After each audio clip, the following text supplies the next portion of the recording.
ويسألونك عن المحيض قل هو أذى فاعتزلوا النساء في المحيض ولا تقربوهن حتى يطهرن فإذا تطهرن فأتوهن من حيث أمركم الله إن الله يحب التوابين ويحب المتطهرين نساؤكم حرث لكم فأتوا حرثكم أن شئتم وقدموا لأنفسكم واتقوا الله واعلموا أنكم ملاقوه وبشر المؤمنين ولا تجعلوا الله عرضة لأيمانكم أن تبروا وتتقوا وتصلحوا بين الناس والله سميع عليم لا يؤاخذكم الله باللغو في أيمانكم ولكن يؤاخذكم بما كسبت قلوبكم والله غفور حليم للذين يؤلون من نسائهم تربص 4 أشهر فإن فاءوا فإن الله غفور رحيم وإن عزموا الطلاق فإن الله سميع عليم والمطلقات يتربصن بأنفسهن 3 قروء ولا يحل لهن أن يكتمن ما خلق الله في أرحامهن إن كن يؤمن بالله واليوم الآخر وبعولتهن أحق بردهن في ذلك إن أرادوا إصلاحا ولهن مثل الذي عليهن بالمعروف وللرجال عليهن درجة والله عزيز حكيم. الله أكبر. الطلاق 2 مرتان فإمساك بمعروف أو تسريح بإحسان ولا يحل لكم أن تأخذوا مما آتيتموهن شيئا إلا أن يخافا ألا يقيما حدود الله فإن خفتم ألا يقيما حدود الله فلا جناح عليهما فيما افتدت به تلك حدود الله فلا تعتدوها ومن يتعد حدود الله فأولئك هم الظالمون فإن طلقها فلا تحل له من بعد حتى تنكح زوجا غيره فإن طلقها فلا جناح عليهما أن يتراجعا إن ظنا أن يقيما حدود الله وتلك حدود الله يبينها لقوم يعلمون وإذا طلقتم النساء فبلغن أجلهن فأمسكوهن بمعروف أو سرحوهن بمعروف ولا تمسكوهن ضرارا لتعتدوا ومن يفعل ذلك فقد ظلم نفسه ولا تتخذوا آيات الله هزوا واذكروا نعمة الله عليكم وما أنزل عليكم من الكتاب والحكمة يعظكم به واتقوا الله واعلموا أن الله بكل شيء عليم وإذا طلقتم النساء فبلغن أجلهن فلا تعضلوهن أن ينكحن أزواجهن إذا تراضوا بينهم بالمعروف ذلك يوعظ به من كان منكم يؤمن بالله واليوم الآخر ذلكم أزكى لكم وأطهر والله يعلم وأنتم لا تعلمون. الله أكبر. والوالدات يرضعن أولادهن حولين كاملين لمن أراد أن يتم الرضاعة وعلى المولود له رزقهن وكسوتهن بالمعروف لا تكلف نفس إلا وسعها لا تضار والدة بولدها ولا مولود له بولده وعلى الوارث مثل ذلك فإن أرادا فصالا عن تراض منهما وتشاور فلا جناح عليهما وإن أردتم أن تسترضعوا أولادكم فلا جناح عليكم إذا سلمتم ما آتيتم بالمعروف واتقوا الله واعلموا أن الله بما تعملون بصير. والذين يتوفون منكم ويذرون أزواجا يتربصن بأنفسهن 4 أشهر و10 فإذا بلغن أجلهن فلا جناح عليكم فيما فعلن في أنفسهن بالمعروف والله بما تعملون خبير. ولا جناح عليكم فيما عرضتم به من خطبة النساء أو أكننتم في أنفسكم علم الله أنكم ستذكرونهن ولكن لا تواعدوهن سرا إلا أن تقولوا قولا معروفا ولا تعزموا عقدة النكاح حتى يبلغ الكتاب أجله واعلموا أن الله يعلم ما في أنفسكم فاحذروه واعلموا أن الله غفور حليم. لا جناح عليكم إن طلقتم النساء ما لم تمسوهن أو تفرضوا لهن فريضة ومتعوهن على الموسع قدره وعلى المقتر قدره متاعا بالمعروف حقا على المحسنين. وإن طلقتموهن من قبل أن تمسوهن وقد فرضتم لهن فريضة فنصف ما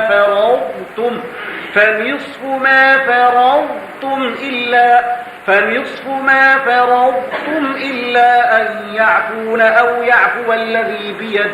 الذي بيده عقدة النكاح وأن تعفوا أقرب للتقوى ولا تنسوا الفضل بينكم إن الله بما تعملون بصير. حافظوا على الصلوات والصلاة الوسطى وقوموا لله قانتين. فإن خفتم فرجالا أو ركبانا فإذا أمنتم فاذكروا الله كما علمكم ما لم تكونوا تعلمون. والذين يتوفون منكم ويذرون أزواجا وصية لأزواجهم متاعا إلى الحول غير إخراج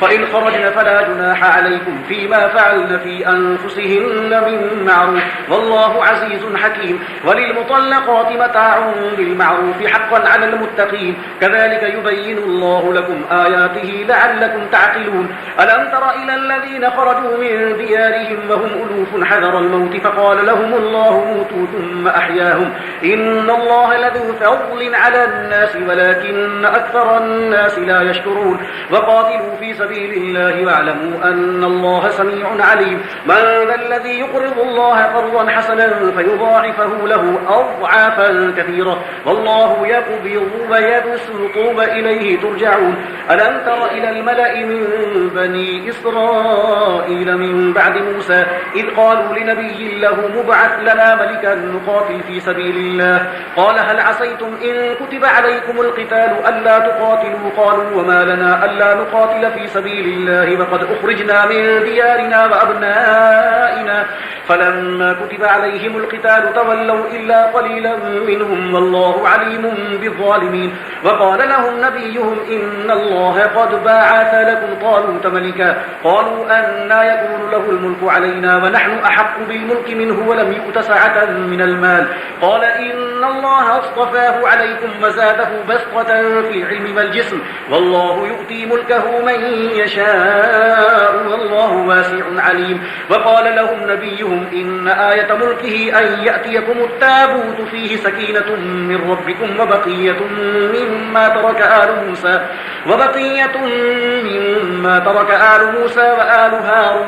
وآل هارون تحمله الملائكة إن في ذلك لآية لكم إن كنتم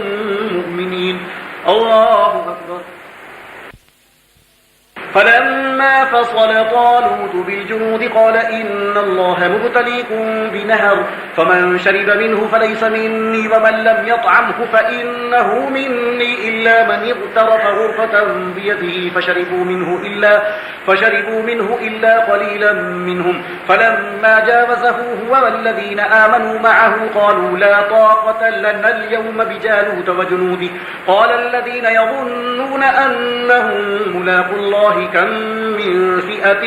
قليلة غلبت فئة كثيرة بإذن الله والله مع الصابرين. ولما برزوا لجالوت وجنوده قالوا ربنا أفرغ علينا صبرا وثبت أقدامنا وانصرنا على القوم الكافرين فهزموهم بإذن الله. وقتل داود جالوت وآتاه الله الملك والحكمة وعلمه مما يشاء ولولا دفع الله الناس بعضهم ببعض لفسدت الأرض ولكن الله ذو فضل على العالمين. تلك آيات الله نتلوها عليك بالحق وإنك لمن المرسلين. الله أكبر.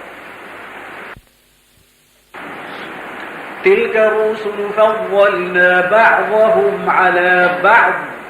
منهم من كلم الله ورفع بعضهم درجات وآتينا عيسى ابن مريم البينات وأيدناه بالروح القدس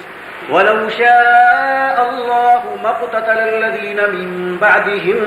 من بعد ما جاءتهم البينات ولكن اختلفوا فمنهم من آمن ومنهم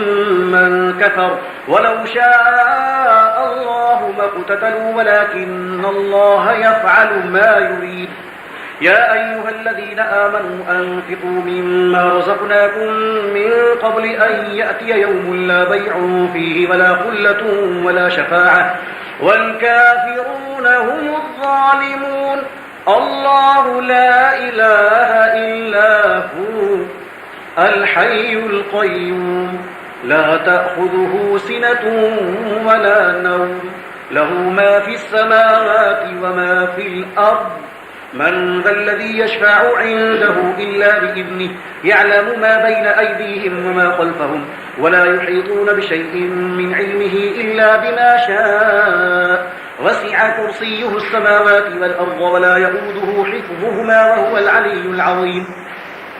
لا إكراه في الدين قد تبين الرشد من الغي فمن يكفر بالطاغوت ويؤمن بالله فقد استمسك بالعروة الوثقى لا انفصام لها والله سميع عليم. الله ولي الذين آمنوا يخرجهم من الظلمات إلى النور والذين كفروا أولياؤهم الطاغوت يخرجونهم من النور إلى الظلمات أولئك أصحاب النار هم فيها خالدون. ألم تر إلى الذي حاج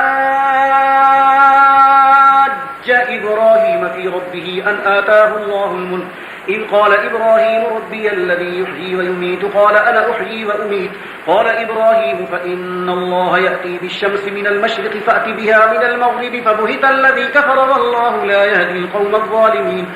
أو كالذي مر على قرية وهي خاوية على عروشها قال أنى يحيي هذه الله بعد موتها فأماته الله 100 عام ثم بعثه قال كم لبثت قال لبثت يوما أو بعض يوم قال بل لبثت 100 عام فانظر إلى طعامك وشرابك لم يتسنه وانظر إلى حمارك ولنجعلك آية للناس وانظر إلى العظام كيف ننشزها ثم نكسوها لحما فلما تبين له قال أعلم أن الله على كل شيء قدير. وإذ قال إبراهيم رب أرني كيف تحيي الموتى قال أولم تؤمن قال بلى ولكن ليطمئن قلبي قال فخذ 4 من الطير فصرهن إليك ثم اجعل على كل جبل منهن جزءا ثم ادعهن يأتينك سعيا واعلم أن الله عزيز حكيم. مثل الذين ينفقون أموالهم في سبيل الله كمثل حبة أنبتت 7 سنابل في كل سنبلة 100 حبة والله يضاعف لمن يشاء والله واسع عليم. الذين ينفقون أموالهم في سبيل الله ثم لا يتبعون ما أنفقوا منا ولا أذى لهم أجرهم عند ربهم ولا خوف عليهم ولا هم يحزنون. قول معروف ومغفرة خير من صدقة يتبعها أذى والله غني حليم. يا أيها الذين آمنوا لا تبطلوا صدقاتكم بالمن والأذى كالذي ينفق ماله رئاء الناس ولا يؤمن بالله واليوم الآخر فمثله كمثل صفوان عليه تراب فأصابه وابل فتركه صلدا لا يقدرون على شيء مما كسبوا والله لا يهدي القوم الكافرين. ومثل الذين ينفقون أموالهم ابتغاء مرضات الله وتثبيتا من أنفسهم كمثل جنة بربوة أصابها وابل فآتت أكلها ضعفين فإن لم يصبها وابل فطل والله بما تعملون بصير. أيود أحدكم أن تكون له جنة من نخيل وأعناب تجري من تحتها الأنهار له فيها من كل الثمرات فأصابه الكبر وله ذرية ضعفاء فأصابها إعصار فيه نار فاحترقت كذلك يبين الله لكم الآيات لعلكم تتفكرون. الله أكبر. يا أيها الذين آمنوا أنفقوا من طيبات ما كسبتم ومما أخرجنا لكم من الأرض ولا تيمموا الخبيث منه تنفقون ولستم بآخذيه إلا أن تغمضوا فيه واعلموا أن الله غني حميد. الشيطان يعدكم الفقر ويأمركم بالفحشاء والله يعدكم مغفرة منه وفضلا والله واسع عليم. يؤتي الحكمة من يشاء ومن يؤت الحكمة فقد أوتي خيرا كثيرا وما يذكر إلا أولو الألباب وما أنفقتم من نفقة أو نذرتم من نذر فإن الله يعلمه وما للظالمين من أنصار إن تبدوا الصدقات فنعما هي وإن تخفوها وتؤتوها الفقراء فهو خير لكم ويكفر عنكم من سيئاتكم والله بما تعملون خبير ليس عليك هداهم ولكن الله يهدي من يشاء وما تنفقوا من خير فلأنفسكم وما تنفقون إلا ابتغاء وجه الله وما تنفقوا من خير يوفى إليكم وأنتم لا تظلمون للفقراء الذين أحصروا في سبيل الله لا يستطيعون ضربا في الأرض يحسبهم الجاهل أغنياء من التعفف تعرفهم بسيماهم لا يسألون الناس إلحافا وما تنفقوا من خير فإن الله به عليم الذين ينفقون أموالهم بالليل والنهار سرا وعلانية فلهم أجرهم عند ربهم ولا خوف عليهم ولا هم يحزنون الله أكبر الذين يأكلون الربا لا يقومون إلا كما يقوم الذي يتخبطه الشيطان من المس ذلك بأنهم قالوا إنما البيع مثل الربا وأحل الله البيع وحرم الربا فمن جاءه موعظة من ربه فانتهى فله ما سلف وأمره إلى الله ومن عاد فأولئك أصحاب النار هم فيها خالدون يمحق الله الربا ويربي الصدقات والله لا يحب كل كفار أثيم إن الذين آمنوا وعملوا الصالحات وأقاموا الصلاة وآتوا الزكاة لهم أجرهم عند ربهم ولا خوف عليهم ولا هم يحزنون يا أيها الذين آمنوا اتقوا الله وذروا ما بقي من الربا إن كنتم مؤمنين فإن لم تفعلوا فأذنوا بحرب من الله ورسوله وإن تبتم فلكم رؤوس أموالكم لا تظلمون ولا تظلمون وإن كان ذو عسرة فنظرة إلى ميسرة وأن تصدقوا خير لكم إن كنتم تعلمون واتقوا يوما ترجعون فيه إلى الله ثم توفى كل نفس ما كسبت وهم لا يظلمون يا أيها الذين آمنوا إذا تداينتم بدين إلى أجل مسمى فاكتبوه وليكتب بينكم كاتب بالعدل ولا يأب كاتب أن يكتب كما علمه الله فليكتب وليملل الذي عليه الحق وليتق الله ربه ولا يبخس منه شيئا فإن كان الذي عليه الحق سفيها أو ضعيفا أو لا يستطيع أن يمله فليملل وليه بالعدل واستشهدوا شهيدين من رجالكم فإن لم يكونا رجلين فرجل وامرأتان ممن ترضون من الشهداء أن تضل إحداهما فتذكر إحداهما الأخرى ولا يأبى الشهداء إذا ما دعوا ولا تسأموا أن تكتبوه صغيرا أو كبيرا إلى أجله ذلكم أقسط عند الله وأقوم للشهادة وأدنى ألا ترتابوا إلا أن تكون تجارة حاضرة تديرونها بينكم فليس عليكم جناح ألا تكتبوها وأشهدوا إذا تبايعتم ولا يضار